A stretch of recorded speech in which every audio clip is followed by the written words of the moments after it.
Welcome to the Great Mechanical Pencils YouTube channel. Today, we're looking at the Pentel PS523 Sharp for Pros with sliding sleeve. This precision tool comes with a unique history, a distinctive design, and a cult following among collectors. Whether you're a drafting pro or a vintage pencil collector, stick around because we've got a lot to unpack. What makes the PS523 stand out is its sliding sleeve. This isn't your average fixed-tip P200 pencil. The sleeve starts at 5mm long and shrinks to 3mm as you write or draw, giving you extra time between clicks, while keeping that delicate 0.3mm lead supported. But why bother with a sliding sleeve? For one, 0.3mm lead is super fine, perfect for detailed drafting or intricate sketches, but is also very prone to breaking. The sliding sleeve acts like a guardian, extending lead support as it wears down, reducing breakage and giving you a smoother, uninterrupted flow.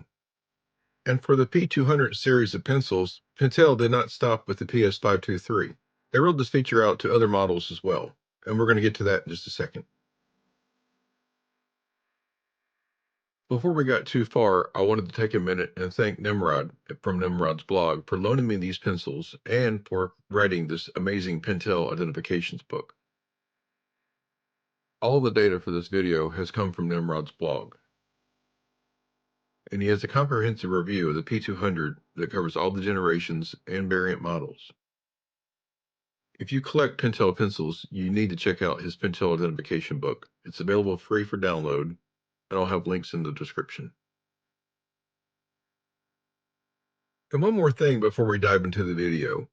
I'm thrilled to announce a collaboration with HeroTV Stationery, an extremely popular Japanese YouTube channel with a huge following. HeroTV Stationery creates some awesome content, and they give honest and detailed reviews of all kinds of stationery products, but especially pencils, and I can't recommend them enough. There are over 500 videos for you to watch. Check out their channel for some great insights that a lot of English-speaking pencil collectors are missing out on.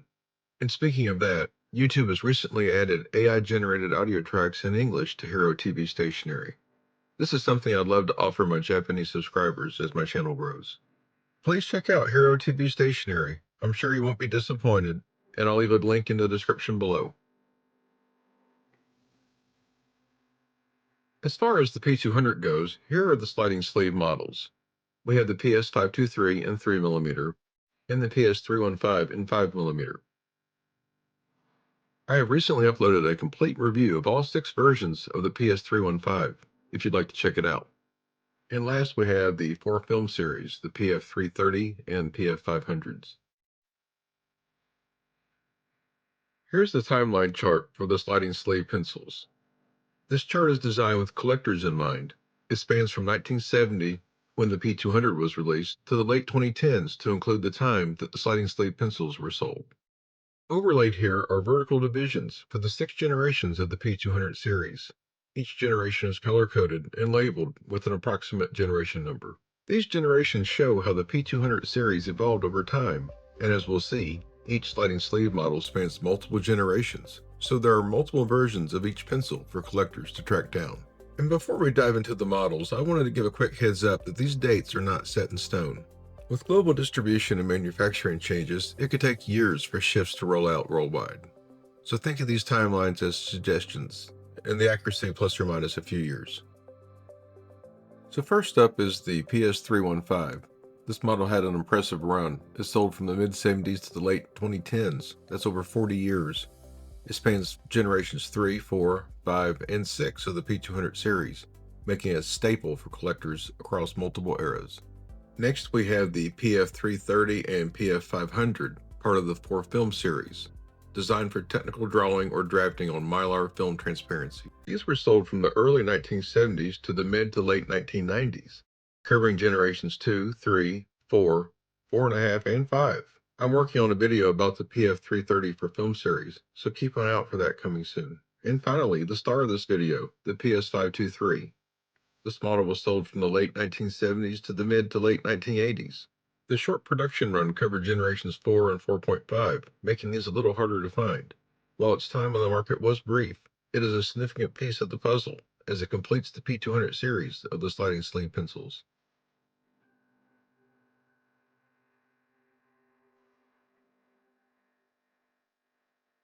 I like to use old catalogs to help establish timelines for these pencils.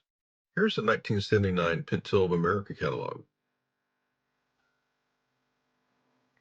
These catalogs aren't just nice to look at, they're gold mines for data points.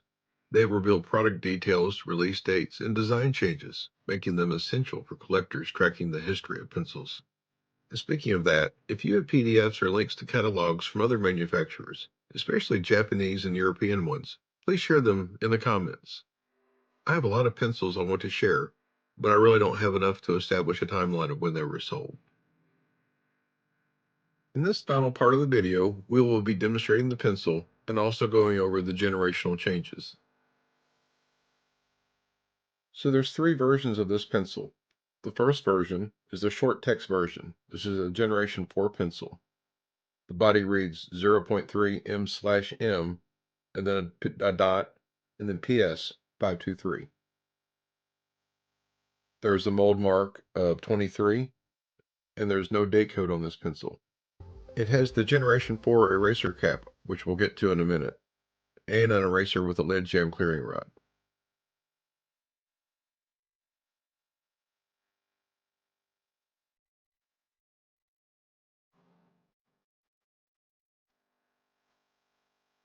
The second version is also a Generation 4. The text on the body reads 0.3 M/M Pentel PS523. They've now added the word Pentel. There is a mold mark that says 26 dot, and this one has a date code of 780826, which is August 26, 1978.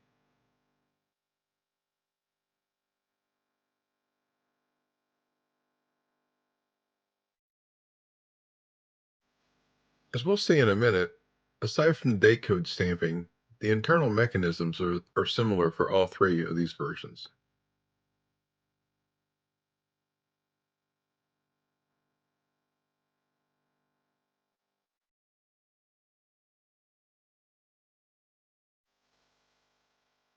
This pencil has the Generation 4 eraser cap, a green eraser, and a lead jam clearing rod.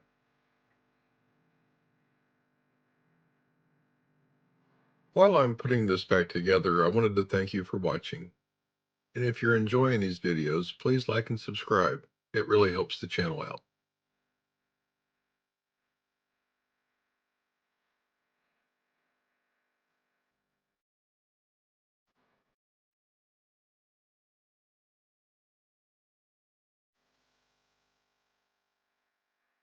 The final version is a Generation 4.5.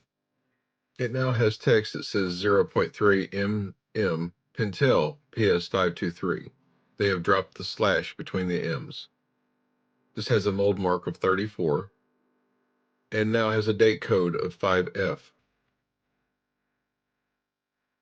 The reason this has been designated as a Generation 4.5 is that the outer body now has a Generation 5 body, and the internals are still from Generation 4. We'll get to more of the changes in Generation 5 in just a second. This version has a Generation 4 eraser cap, a green eraser, and a lid jam clearing rod. The internal mechanisms are the same on all three. On this version, Pentel has started using a 2-digit date code. They've hidden it under the pocket clip. You have to rotate it around. It's in line with the text. The first digit is the last digit of the year, and the second digit is the month according to this chart. In this example, 5F, which is most likely June of 1985. Beside the text on the outside, the other big change is on the inside of the pencil. It has to do with the retainer ring. This is demonstrated well by this picture from Nimrodd's blog. Here you're looking straight down from the eraser down to the tip. The retainer ring is part of the plastic body that engages the metal internal mechanism. Generations 1 through 4 and the first two versions of this pencil look like the image on the left. Generations 5 and 6 and the final version look like the image on the right. Another big difference between Generation 4 and 5 has to do with the eraser cap. On Generation 4 and earlier, there is a metal insert. On Generation 5, it has been removed. The eraser end side of the lid tube on Generation 4 and below are smooth. and now Generation 5 and above have a recess built into them. Thank you again for watching, and please check out HeroTV Stationery. I'd like to thank Nimrodd again for loaning me these pencils from his private collection. I also want to thank the members of the Knocology Mechanical Pencil Forum, the Mechanical Pencil subreddit, and the Facebook groups. Good luck with your collection.